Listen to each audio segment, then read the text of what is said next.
Pumalik sa opisina ni Roland, nagtanong si Lightning tungkol sa training session para sa regular army, habang ang makakapal na nyebe sa labas ng border town ay naipon. Ang snowfall ay nagkalat sa loob ng 3 buwan at ngayon ay naipon hanggang sa level na ng tuhod. Ang mga sundalo ay halos gumagapang na sa nyebe sa halip na tumakbo. Ang nyebe na pumasok sa kanilang mga boots ay natunaw, na nakababad sa kanilang mga paa. Sa kabila ng matinding sikat ng araw, karamihan sa mga sundalo ay nanginginig pa rin sa napakalamig na paligid, at ang kanilang physical effort na pagsusumikap ay nagpatindi lamang sa kanilang lamig, na naging dahilan upang marami ang natutumba. Alam ni Roland na hindi siya masyadong nagmamadali at naiinip, kailangan niyang maglaan ng oras sa regular training ng mga army.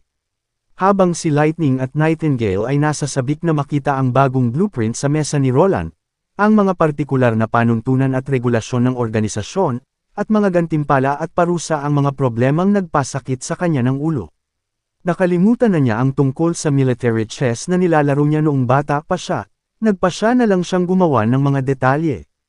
Pagkatapos ng lahat, siya ang lumikha ng bagong estilo ng mga army, at kung ang mga setting ay hindi makatwiran, walang makakapansin. Dahil dito, mabilis na nabuo ang unang organisasyong militar ng border town. Ang kabuuang sangay ay binubuo ng corps division, batalyon, kumpanya, squad, at mga sundalo. Sa pagtingin sa blueprint, ito ang dagger na inilalagay sa baril o tinatawag na bayonet na gustong ipatupad ni Roland sa hukbo. Biglang may kumatok sa pinto, at mabilis na naglaho si Nightingale sa mga alikabok kasama si Lightning. Dumating si Barkov upang ipaalam na may isang maharlika mula sa Chengdu Stronghold ang gustong makipagkita kay Roland. Napag-alaman na ang maharlika ay si Cornelius Baron, na tumakas noong buwan ng mga demonyo at bumalik, naggeniba ang kanyang bahay dahil nakaharang ito sa depensa ng mga pader ng lungsod, at narito ang lalaki upang humingi ng paliwanag. Ang matabang lalaki na ito ay mukhang isang tipikal na kontrabida na maharlika sa anumang anime. Nang makilala ni Roland ang Fat Guy Noble, sinaway siya ng Fat Guy dahil sa pagpayag niya sa mga stonemason na gibain ang kanyang bahay, na sinasabing nagkakahalaga ng 100 ginto. Biglang nagbago ang kanyang tono, at sinabi niya na talagang nagkakahalaga iyon ng 150 gold royal sa pagpapagawa, na marahas na naka-gesture pa ang kanyang daliri. Hindi napukaw si Roland sa kanyang biro, nang itanong niya kung ang tinutukoy ng Fat Guy ay ang bahay sa pinakatimog na dulo ng bayan. Masiglang sumang-ayon ang Fat Guy Noble, at tinitigan siya ni Roland, ipinahayag ang kanyang panghihinayang na nakaharang ito sa paggawa ng kanyang mga pader, ngunit ang munisipyo ay gumawa na ng mga pagbabago para dito. Nauutol ang Fat Guy at nagtanong kung magkano ang kabayarang matatanggap niya, kung saan itinaas ni Roland ang 2 daliri at sinabing 20 gold royals. Bagamat susubukan ng Fat Guy na makipagtalo dahil ito ay napakaliit, sa huli ay nagpaubaya siya, pinunasan ang pawis sa kanyang noo at nagtanong kung saan pwede pa siyang maaaring mangolekta ng pera. Nagkunwaring naguguluhan si Roland nang ipaalam niya sa Fat Guy Noble na nabayaran na ang may-ari ng bahay. Sa sobrang galit, tumayo ang matabang lalaki at ipinatong ang mga kamay sa mesa, sumigaw na siya ang may-ari.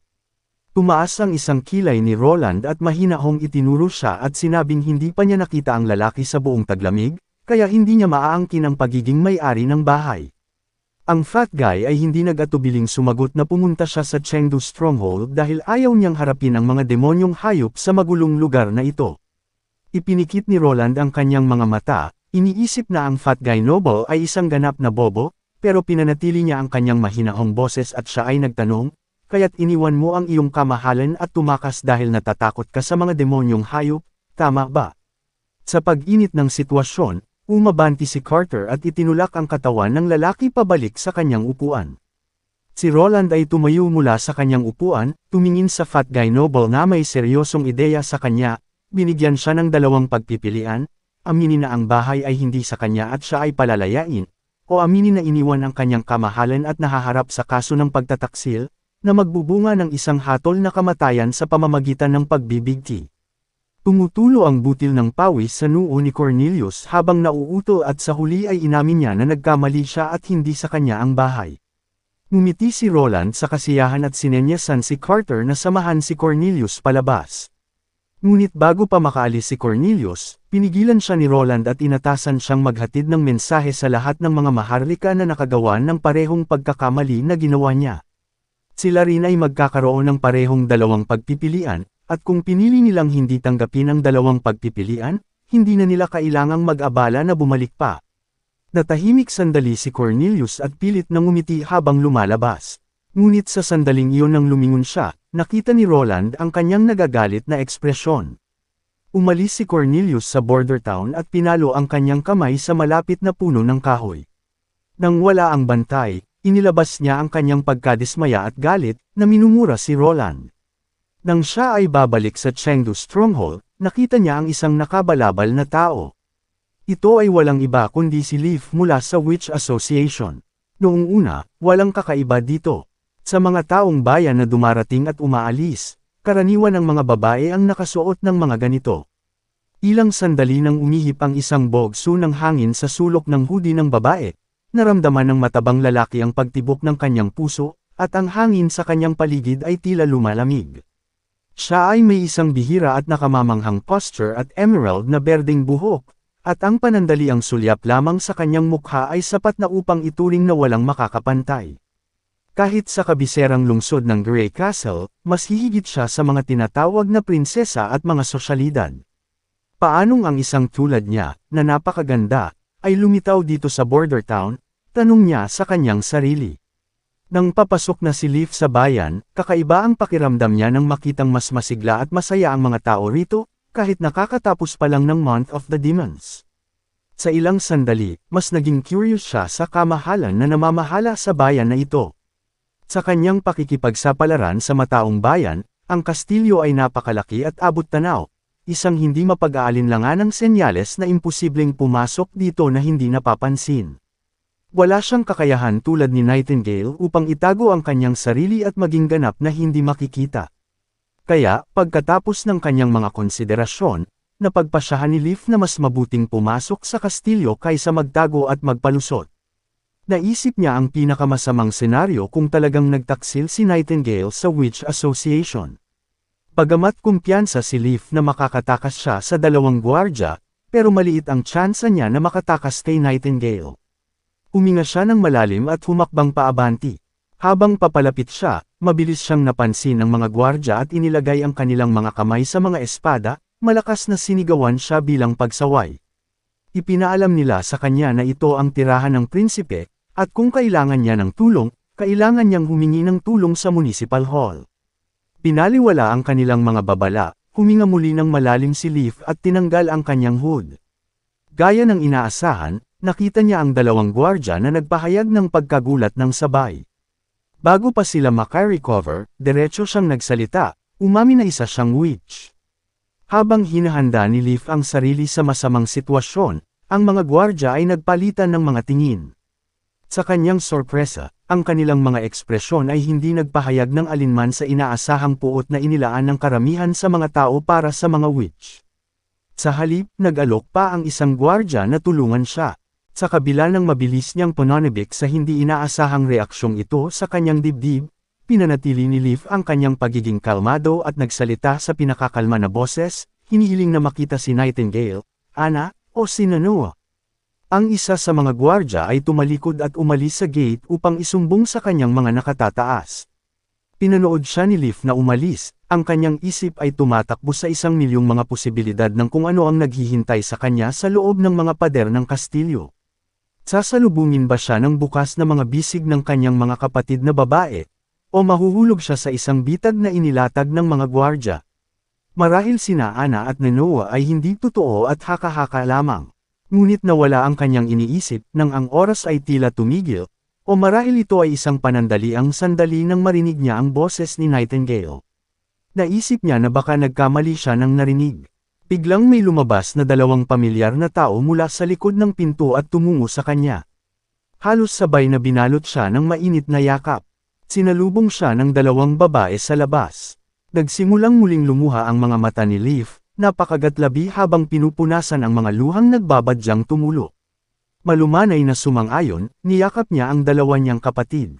Ilang sandali pa, humikab ng malalim si Roland nang bumalik siya sa kanyang opisina. Inaasahan niyang pupunta si Nightingale ng ilang minuto, ngunit sa kanyang pagtataka, si Wendy ang pumasok na may dalang tray ng bagong timplang kape. Ipinaliwanag niya na lumabas si Nightingale upang batiin ang dumalaw na mga kapatid mula sa Witch Association. Hindi iniisip at sumang-ayon lamang si Roland habang kinukuha ang tasa ng kape mula sa kanya, malinaw na hindi naintindihan ang sinabi. Pero nang hihigop na sana siya, may sinabi si Wendy na nagpa-freeze sa kanya. Anong mga kapatid, bulalas niya, biglang naalerto. Nag-alinlangan si Wendy bago sabihin ang nakakabiglang balita. Ang mga kapatid nila ay hindi natagpuan ang Holy Mountain, at ang kanilang paglalakbay ay puno ng panganib at marahas na casualty. 7 lamang sa kanila ang nakaligtas.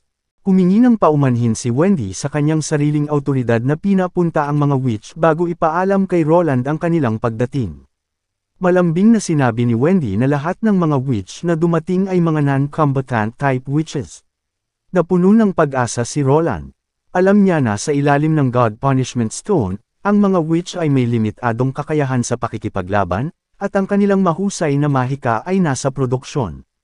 Kung mayroong isang witch na may kakayahang gumawa ng kuryente, ang mga liblib na lugar sa border town ay maaaring maging kasing liwanag ng araw sa gabi, o di kaya ay kaya nitong lutisin ang problema sa madilim na mga pagpoproseso at pumasok sa panahon ng mass production. At ngayon ay makakamit na niya ang totoong jackpot. Pagkatapos ang susunod na hakbang ay ang pagiging hari, pagpapakasal sa mga witch, pag-usbong sa modernisasyon, at pagkamit sa masaganang buhay. Ang pag-iisip lamang tungkol dito ay nagpapaginhawa sa kanya tagos hanggang buto. Well, sang-ayon ako dito kay Roland hihihi. 2 beses na mahinang umubos si Nightingale, nagising si Roland mula sa kanyang imahinasyon.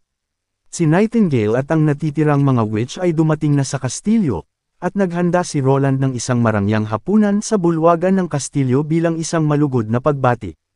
Ngunit tila ito ang unang pagkakataon na ang mga babae ay nakakita ng ganoong piging at isang prinsipe ng malapitan. Ang lahat ay tila tahimik. Inalis ni Roland ang kanyang pagiging kalmado at nagpakilala sa mga bagong dating. Malugod niyang tinanggap ang mga ito at sana'y masiyahan sila sa hapunan. Sinabi din niya na ituring lamang nila na ito ay ang kanilang bahay. Tahimik ang silid, ngunit si Lightning, bilang si Lightning, ay maayos na naalis ang mga awkwardness at sinimulan ang kasiyahan. Sumipsip si Roland ng kanyang alak habang masiglang hinahangaan ang grupo ng mga babae na nasa harapan niya. Bawat isa ay may iba't ibang estilo ngunit lahat ay maganda sa kani-kanilang paraan. Ito talaga ang greatness of magic. Hello Rem, ikaw ba yan? Pagkatapos ng hapunan, sa wakas ay dumating ang prinsipe sa pinakahihintay na segment, ang pagtukoy sa kanilang mga kakayahan. Tinulungan ni Noah si Roland na mangalap ng impormasyon tungkol sa mga bagong dating at sa kanilang mga kakayahan. Bagamat walang sinuman ang may kakayahang mag-generate ng kuryente, sila ay pinapahalagahan pa rin ni Roland. Ang kakayahan ni Leaf ay maaaring gamitin upang mapabuti ang mga prutas at ang mga buto, pagtaas ng kanilang ani at antas ng paglago para sa pagpapaunlad ng agrikultura. Si Scroll, ang pinakamatanda sa mga babae, ay nagtataglay ng isang pambihirang memorya, halos parang photographic memory. Kasabay nito, nakakuha siya ng isang kawili-wiling pangalawang kakayahan. Ang mga aklat ay maaaring pansamantalang mamaterialize pagkatapos niyang basahin ang mga ito. Siya'y isang likas na tagapagturo. Ang pangatlong witch ay pinangalan ng Hummingbird, isang short ngunit cute na witch, maitutulad sa iminumungkahi ng kanyang pangalan. Ang kanyang kakayahan ay gawing mas magaan ang mga bagay, sa pamamagitan ng pag-attach ng magic sa isang bagay, maaari niyang makabuluhang bawasan ang bigat nito, halos sa punto ng pagiging 0 kilos. Mahusay ito para sa transportasyon. Ang pang-apat na witch, na bihirang nagkaroon ng apelyido, ay pinangalan ng Soraya Zone at nagmula sa isang merchant family sa kabiserang lungsod ng Grey Castle. Siya ay short, at kulot na kayumangging buhok at may pares ng may magagandang mata. Ang peklat sa kanyang ilong ay hindi nakakabawas sa kanyang pangkalahatang kagandahan, kundi nagbibigay sa kanya ng kakaibang sigla ng kagandahan. Siya ay 19 na taong gulang, at ang kanyang kakayahan ay maaaring gumuhit ng mga tao at tanawin na nakikita o naiisip niya ng makatotohanan. Sa kanyang kakayahan gamit ang magic pen, maaari siyang gumuhit ng mga imahe tulad ng mga litrato ng hindi nangangailangan ng mga pigment o papel, sa madaling salita, siya ay human camera. Ang ikalimang witch ay pinangalan ng Echo, isang matangkad na babae na may kulay coffee-colored skin tone at tipikal na sand people feature sa kanyang mata at ilong. Naglabas siya ng kakaibang kakayahan mula sa kanilang bayan sa dulong timog. Ang kanyang unang kakayahan pagkatapos ng awakening ay gayahin ang mga tunog ng mga hayop, ngunit habang siya ay nagmamature, nagawa niyang gayahin ang anumang tunog na may kahangahangang katiyakan. Si Lily, ang ika-6 na witch na na-interview, ay 16 na taong gulang pa lamang na may 2 tali sa buhok at mukha siyang manika. Maiiwasan niya ang pagkasira ng pagkain.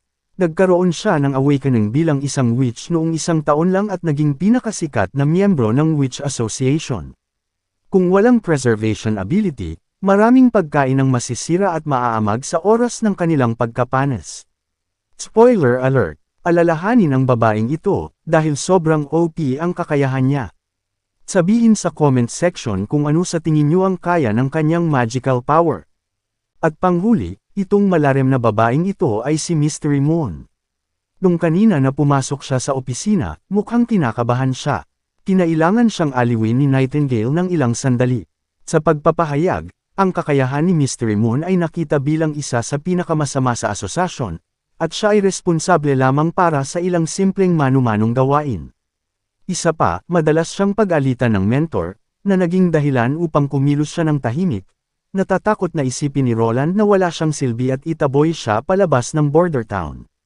Ang kanyang pangunahing kakayahan ay mag-magnetize ng mga bagay. Bago umabot sa adulthood, ang kanyang kakayahan ay limitado sa mga metal na bagay, ngunit pagkatapos maging isang adult, anumang bagay sa kanyang mga kamay ay makaka-obtain ng magnetism.